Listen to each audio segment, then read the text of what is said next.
ঘরটা অনেক নোংরা।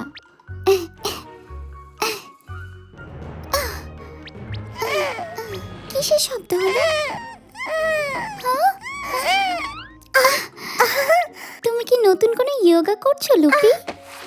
আসলে এমন কিছুই না, একটা বাচ্চা কিভাবে বাঁধতে হয় শিখছিল। তুমি ট্রাই করবে? না ধন্যবাদ, কিন্তু আমি তোমাকে সাহায্য করছি। 1 2 এই তো হয়ে গেছে। ভালো লাগছে এখন? শান্তি, অনেক ভালো, ধন্যবাদ। সাবধানে থেকো।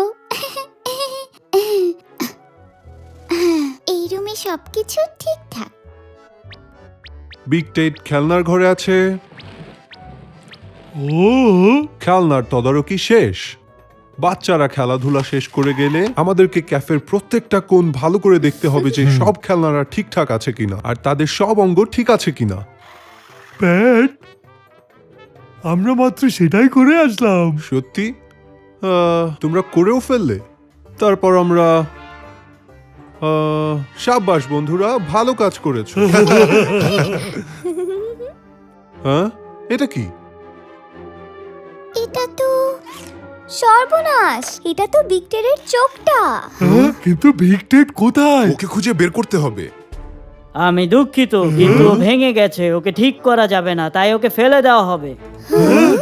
আমরা এটা হতে দিতে পারি না।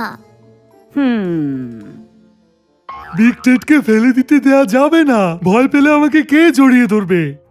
যতদিন এখানে বিগ ফাইভ আছে ততদিন কোনো খেলনাকে ফেলে দেওয়া হবে না। কি বলো? ঠিক বলেছো প্যাট, চলো লেগে পড়ি। বিগ ফাইভ কাজ শুরু। চলো। এখন দেখা যাক ম্যানুয়াল কি বলে টেডির ব্যাপারে। এসবের জন্য সময় নেই প্যাট, সকালের আগে বিগ টেটকে খুঁজে বের করতে হবে।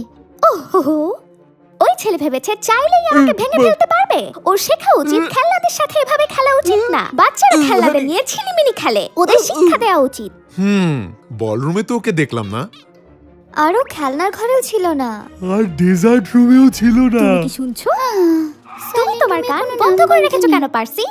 আর যেভাবে ও বিগ টেককে ফুটবল বানিয়ে খেলছিল না। কি বললে তুমি?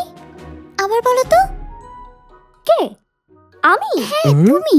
তুমি কি বিগ টেটের ফুটবলকে নিয়ে কিছু বললে? হ্যাঁ বলেছি, তুমি ঠিকই শুনেছো। ওই ছেলেটা বিগ টেটকে ফুটবলের মতো একটা লাথি মেরে ওই ঘড়ির উপরে পাঠালো। কি? প্যান্ডোরা, তোমার জবাব হয় না। অনেক ধন্যবাদ। শোনো সবাই, আমি জানি যে বিগ টেট কোথায় আছে।